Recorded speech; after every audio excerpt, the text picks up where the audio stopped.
Hi everybody, welcome back to my channel Farouk's English. This is Omar Farouk. I hope you are doing great. Today I'm going to talk about a potato.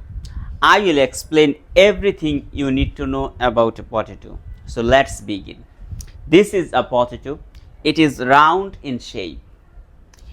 Potatoes are root vegetable. They grows under the ground. It is brown on the outside. You can say it is brown in color. They are white and yellow inside. Potatoes are full of energy. They are full of vitamins and minerals. They are very nutritious.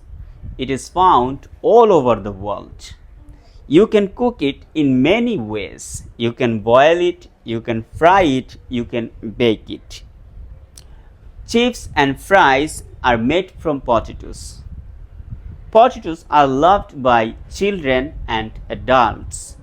Do you love potato?